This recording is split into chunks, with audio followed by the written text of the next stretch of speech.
Hello, this is Helen Schaefer, bringing out the artist in you. Come on in here, dear. Hi. Okay, we're now, she's still too far away. There we All go. right, so that's much better. Well, Helen is starting a new art series. Yes. This has to do with what? Watercolor. Watercolor. Okay, Yeah. now remember, she did the unboxing and got all those watercolors? From Dena? From Dena, Yes. right. So now we're back in Arlenai. The background is the greens from the golf course and the trees. Yep. And this is the setup we have. Notice the cooling fans because he always gets so warm. So I'm going to be mounting the camera in the stand so that you'll get a close look at what she's actually doing with the watercolors. Okay, here we go. All right, let's get started. All right, in front of me I have a palette that haven't used too much, but anyway. I'm going to be swatching out the watercolors that Dena gave me as a gift. And the first one, I'm going to put a little drop. I'm using Holbein first. So I'll just put a little bit on here. This is Holbein Olive Green. Number 274. Yes. Put it back where it was so you don't forget it. Thank you. Then I'm going to don't say thank you for crying out loud. And then but he's a polite guy. And then I've got a raw umber. Number 331. And I really should do what Dena always does, and it's an excellent idea. I'll show you what she does. And she is very meticulous with her paints, and it's a good thing. This is Prussian blue. Now watch what she does. She always cleans it off. To me, it's like a waste of paint, but I'll clean that off later. But at least you've got a clean top cover. This is Peacock Blue. Number 301. And I'll wipe it off. Oh, can't stand that waste. Remember, I was born in the time when people didn't waste things. But you know what? I've been reading on my websites and stuff that people are into saving nowadays. And this is Permanent Violet. Number 315, I believe. Yes. 315. Mm-hmm. And this is Neutral Tint, which I said to Dena when she gave it to me, I'm not going to wipe that. It's just such a terrible waste. Well, yeah, I can. Do it anyway. Oh. People are saving now because of the economy. And it makes me very happy because of the way the world is. Don't put your hand in that paint. I will try not to. Okay, now what I'm going to do is I'm going to take, if you notice, I have got a brush for every color. And the reason I'm going to be doing a brush for every color is because I don't want to contaminate one color into another. So I'll just take a brush. And this is a low Cornell, number 9. And these are large brushes. And what I want to do is I'm going to swatch the olive green and the raw umber and the Prussian blue, peacock blue, permanent violet, and the neutral tint. I'll swatch these out. And I'm going to go down both sides. And then what I'll do is You gonna put a second layer on? yes, I'm going to do is I was just thinking about, because we were trying to figure out if we should, I want to see how how transparent these colors are. Because through the years, I always was telling Dena, you have to be transparent when you do watercolor.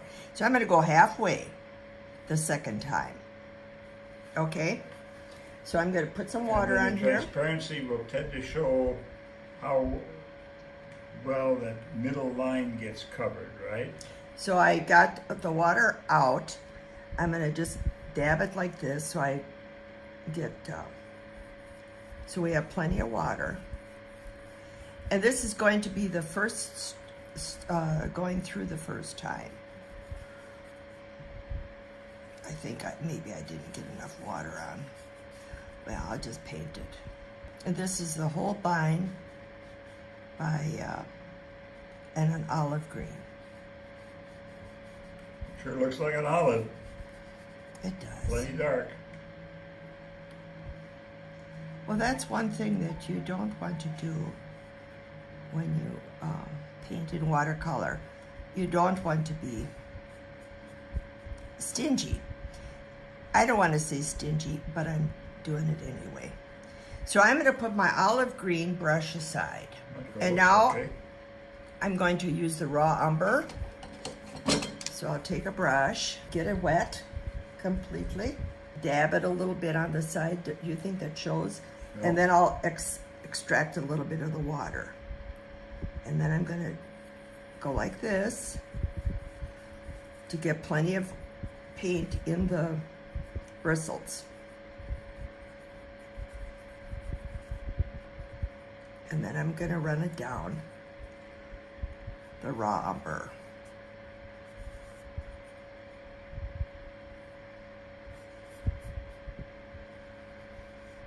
Like so.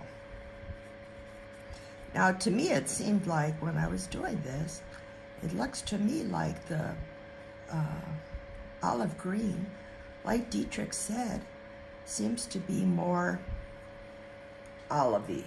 Right, lay it between the two colors. Yeah. Oh, that's going to be hard. Okay. Unless you turn it the other way around. You figure it out. All right, I'll do That's that. what my assistant is going to do. He loves to figure things out.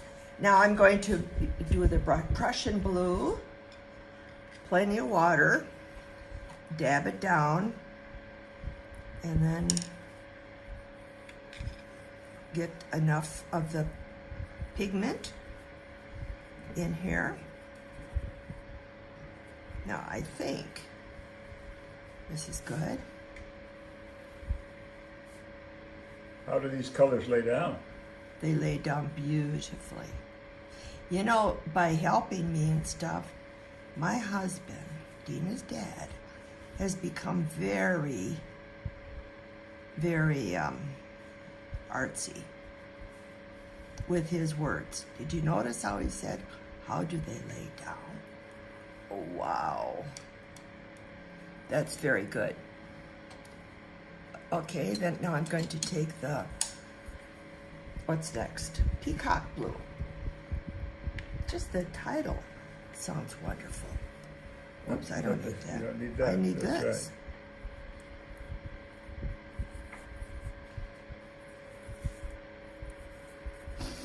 How do these lay down? I'm so proud of you. That's so good. After we did that with the Spear of Farms. yeah, right. I learned a few words. Yes, you did. Oh, this is a beautiful color. Isn't that That's probably gorgeous? the extent of my art vocabulary. No. Well, you'll be coming up with more words yet. You just wait. Very nice. It's very pretty, isn't it? Yeah, I was kind of anticipating that they were going to be more transparent and look more washed out. But Transparent? well, These are transparent. Well, yeah, but I You mean mean more washed dull? out. More washed out, and but Washed out. these are nice and brilliant. The colors really look good. They really do. Okay, the next one is Permanent Violet.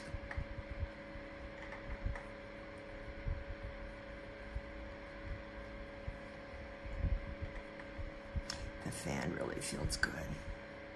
All right. So this is the Permanent Violet. Whoa, Need more paint. probably. Either that or I have more water in it.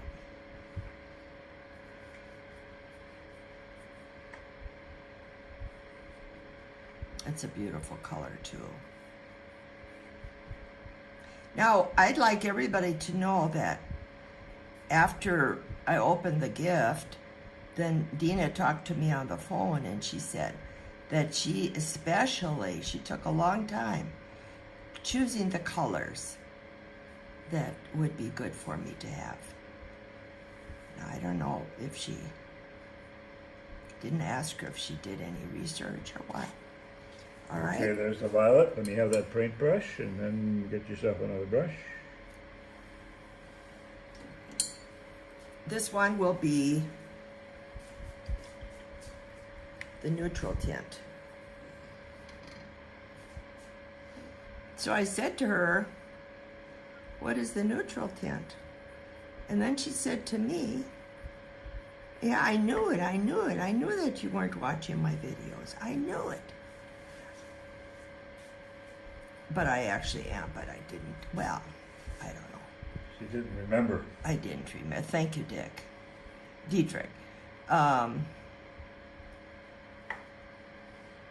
This happens to be, I thought this is really working well. This is the brush. I used my own brushes I didn't use. I'm trying to say, this is a brush that she gave to me. This came as part of that gift? It did. Oh, okay. And it's the one in India, the Holbein. Oh, it's a Holbein brush. It is. Is that the number 10? It is. See? That came in that big thing? Yeah. That tube? The tube. It came in Oh, the tube. that big tube. Yes. Okay. I probably didn't have enough water on this one, but it doesn't make any difference. Okay, we'll lay that down.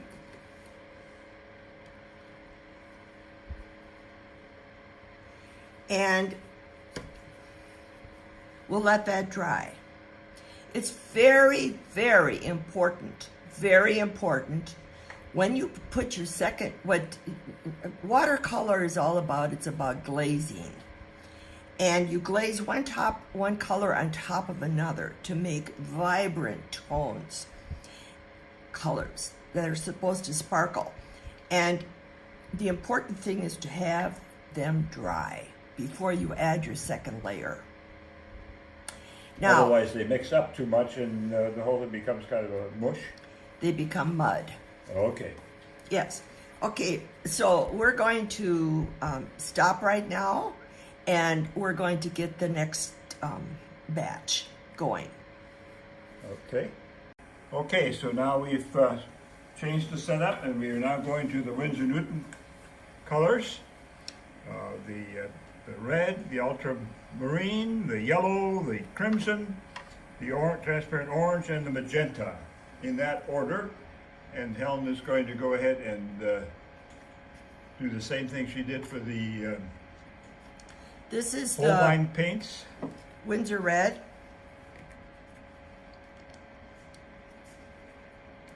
Number 726. Over on the other side. Put it on the other side. Yep.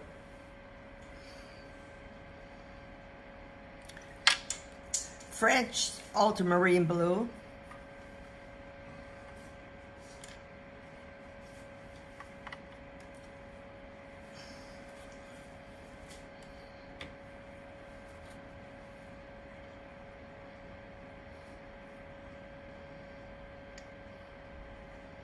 That is number 263.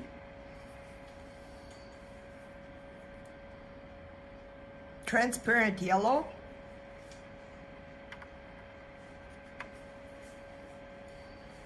That's number 653.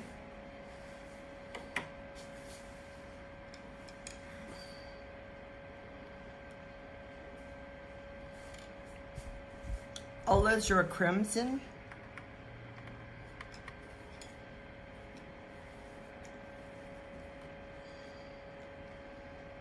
Number 4. yeah, 004. Here. Transparent orange. Here.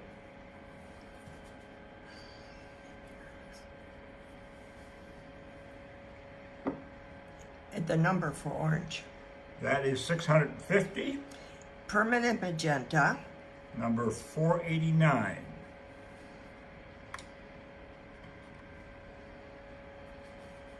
Okay, now we'll take a fresh brushes.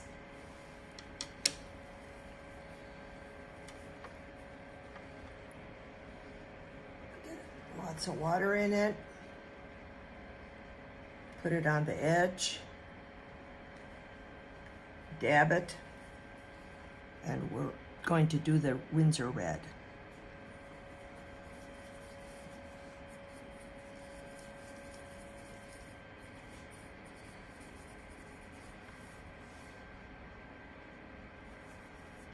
Now, I noticed that as you're using different sized paint brushes for various colors, some are much larger than others. Is that going to impact how the paint lays down? We'll see.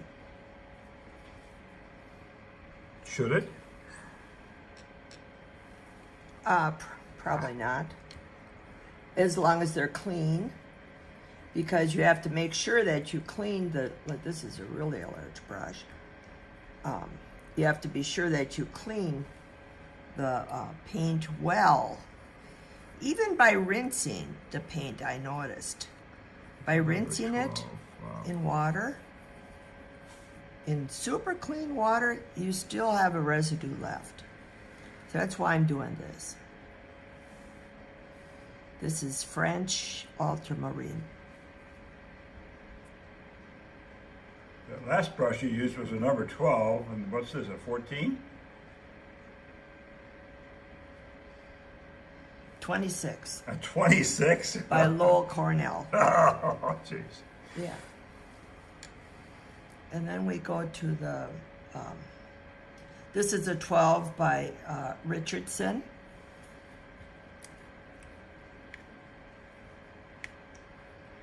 So you're putting plenty of water on the brush. Dabbing it off. And this is going to be the transparent yellow.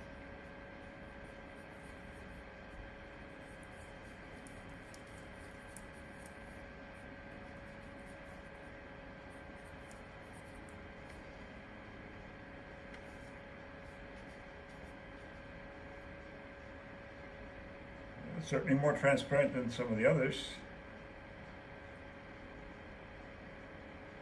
What do you mean?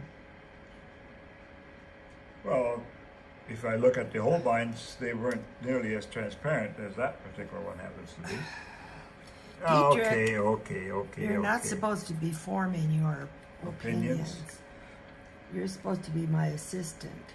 And assistants are supposed to be quiet. All right. Mum's the word. Just saying. Oops, I forgot to do that. But I would love to see you to be quiet. He loves to give advice. And usually the advice Somebody's got to help you out.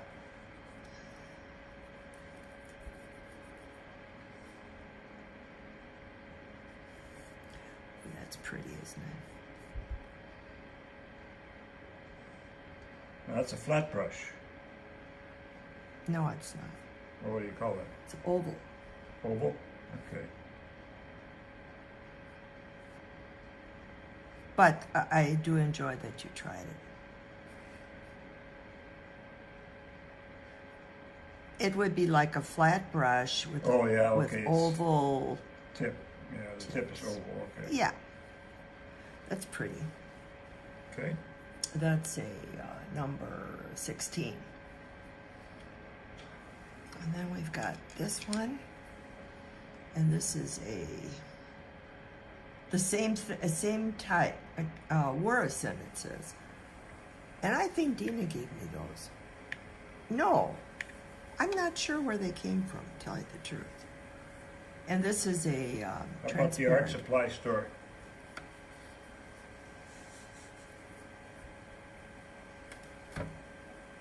You know, there was a stray hair, and I didn't think I had enough water on here. Maybe it doesn't hold a lot Well, of I water. would imagine those flat brushes don't hold as much, do they? No, and that's the reason that you use round. You know, Dietrich, see? You really know what you're talking about. So really, in that respect, I should not have used flat brushes. So when are they good to be used? When when you don't do watercolor. Oh, okay. So for oils and acrylics, huh? Oh, yeah. Okay. All right. And then the last one is a permanent magenta. And this is a Lowell Cornell at number 11.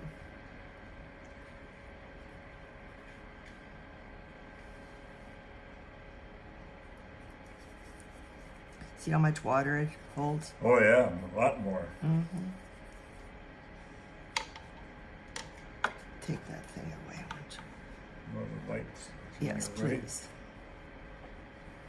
The light is interfering with my artistic stuff. Look at the water in this guy. Yeah. Man. Oh, that's a nice color. It looks Oh, like it's plum. gorgeous. Yeah. All right. Now what I'm going to check, we're going to let this dry. I'm going to check, and they are just as flat as can be. And you know when it's dry, when it's flat. That's an indication. You can see these are bumpy. See that? It's not dry. Did you see that?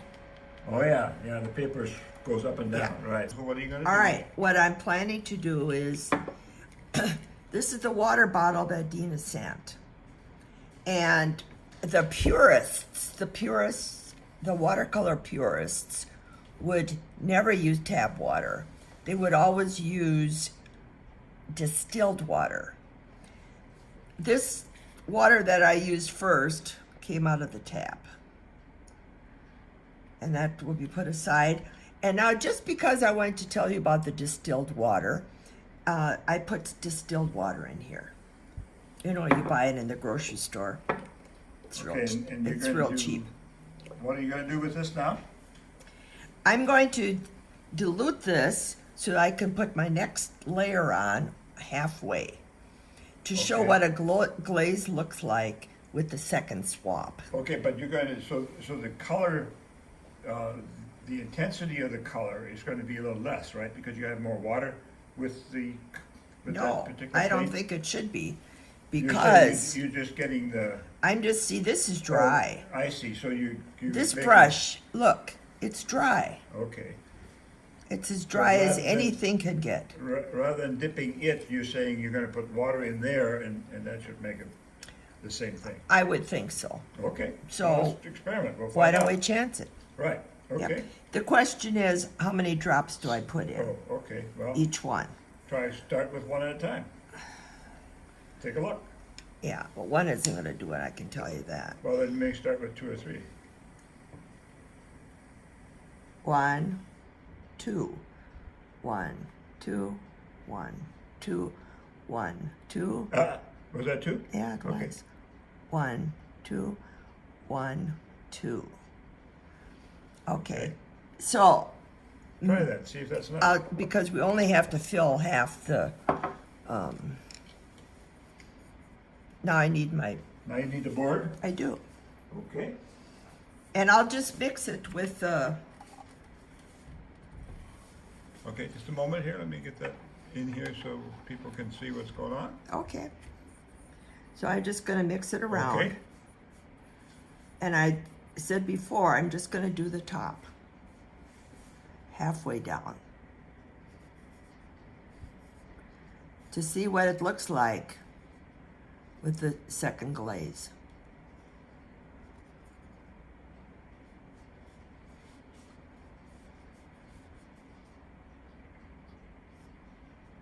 Oh yeah. So now I'll use the next one, which is raw umber. And I hope I have enough water in here. Yeah, we'll try it.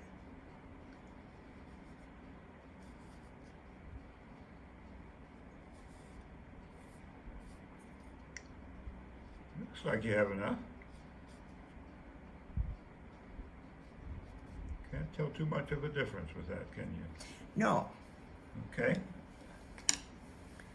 Then it's the, what is that, Prussian blue? Prussian blue. Mm-hmm.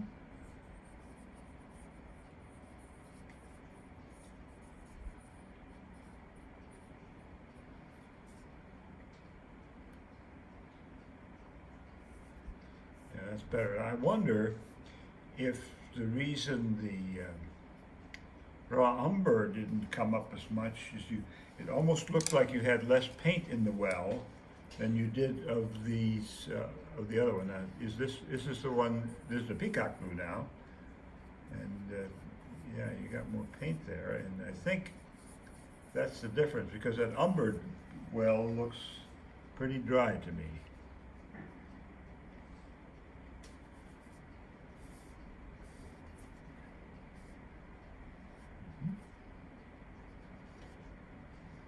So this is the second glaze that I'm putting on. And you don't want to, this is the Holbein. Whoops, this is my fancy one. I'm not going to say it. Okay, so this is now the permanent violet. Yes.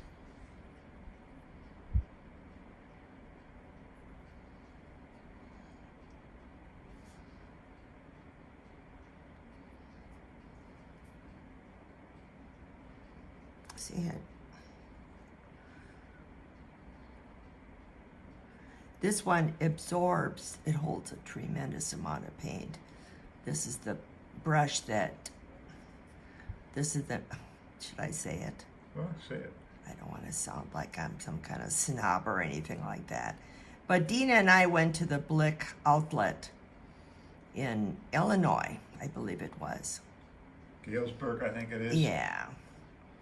And I treated myself to this Winsor Newton Series 7, number 10, finest sable brush. And I can see by doing this experiment, it holds a tremendous amount of water, and more than the other brushes. So I'm just saying. So it performs well. It performs well, yeah, but I didn't mean to be coming off like, I got it on sale, okay? Oh, okay, yeah, you got, never mind, you got the right, well, I just wanted to make sure that, I got it on sale, so just saying.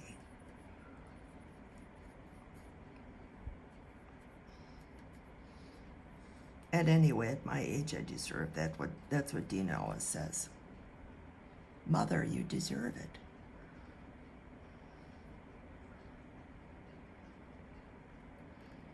This is that neutral tint that she was talking about that I should know about.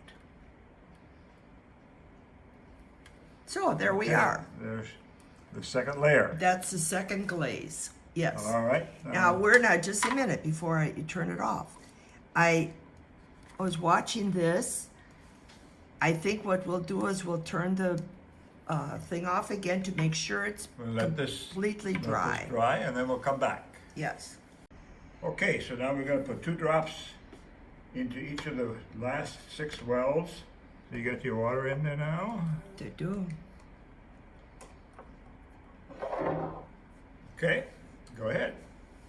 So we'll start with the Winsor red.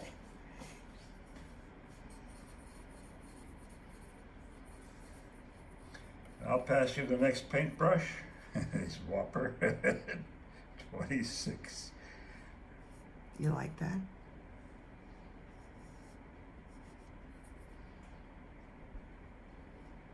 Okay. Okay. And this is the French ultramarine. Ultramarine.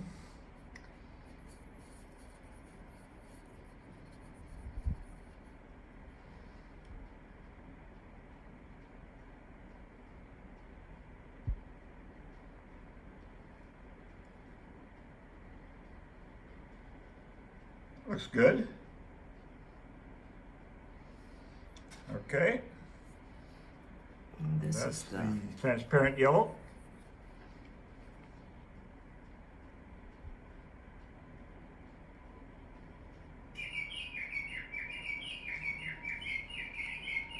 And that's our bird clock sounding off. What bird is that? Go look. That's a house wren. Oh yeah, House wren likes to make a lot of noise. he does. He's a very protective bird. Crimson, alizarin crimson.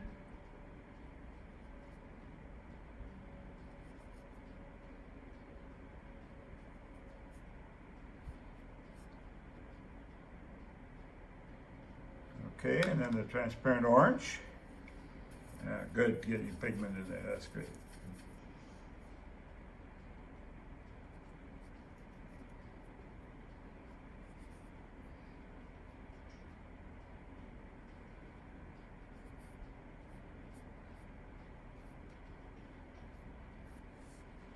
Okay, and then the permanent magenta. It's a large brush too, isn't it? Yes, it is.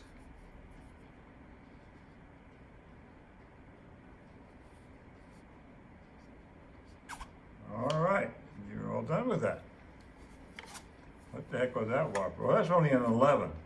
But boy, it sure looks as big as that number 26 does. Yes.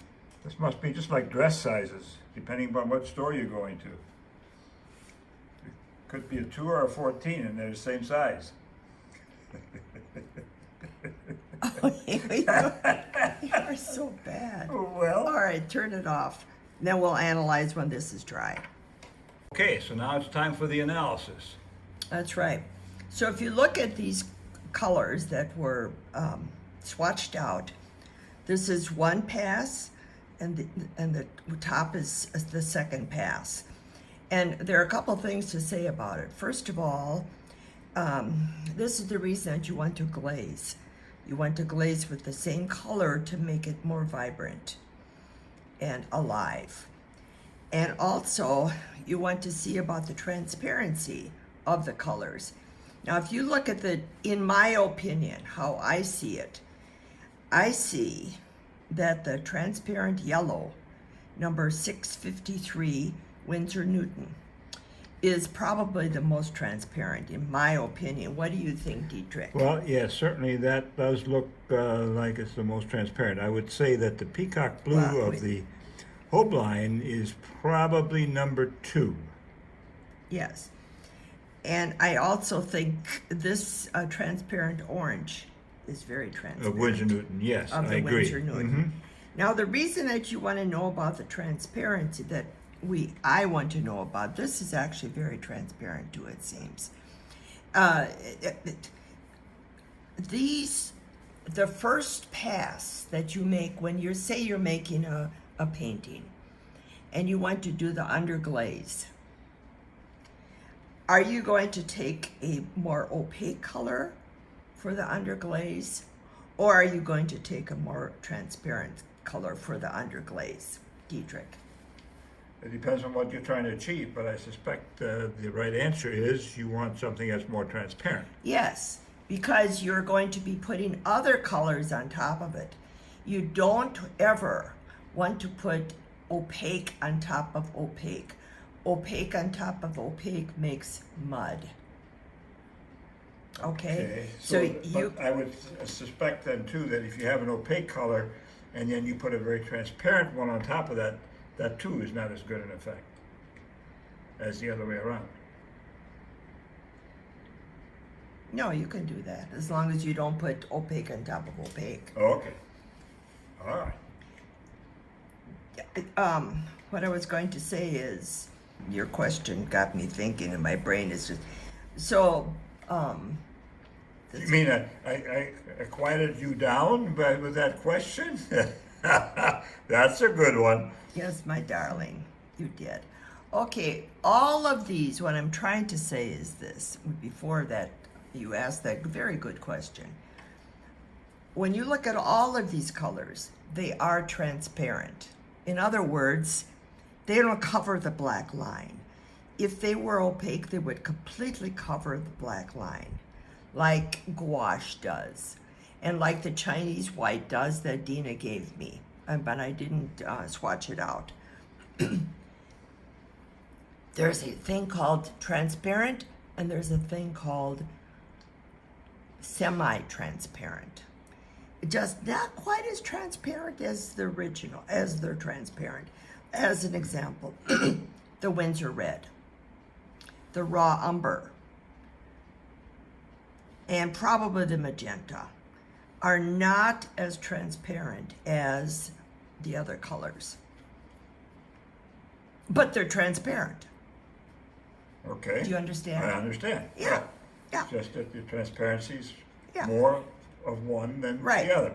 This transparent yellow, when really watered down, would make a wonderful undercoating for everything. Oh, okay. I see. Yeah. And you could put any color on top of it and it will glow. Yeah. Okay. That's what I'm Okay. trying to say. All right. Mhm. See? And when you get it really, there are other yellows, like the lemon yellow, but I didn't, it's not on here. Dena gave me these. So that's what I'm trying to say. So it's a lot like when you're doing painting in acrylics, where you prep the canvas first with Yeah. a particular wash of Yeah. some sort. A lot of times you use the umber, and you're saying that the transparent yellow would be is analogous to that and would be perfect for that sort of thing. Okay, very good. And you have to be careful when but we're not talking about mixing the colors today, but if you were to mix the blue with the yellow, you would get green. So you have to still be careful what you're doing. Okay. Yep, but here they are. All These right. are the colors that Dena gifted me, and I'm so very happy with it. Now, what I'll need to do is to do something with them. But anyway, this is our first. I'd like to continue with watercolors on the YouTube, on the videos. And this is the first one that we did. Thank everybody so very, very much for watching this little experiment with trying to find out how transparent these colors are. And I know they're transparent, but some of them are more transparent than others. And thank you very much for being my friend on YouTube. And if you're not my friend yet on YouTube, I'd love to be your friend on YouTube. And I know Dietrich would too. So, Absolutely. So ring the bell and subscribe. oh, well, We'd love it. Yeah, whatever. Okay, thanks a lot. Bye-bye.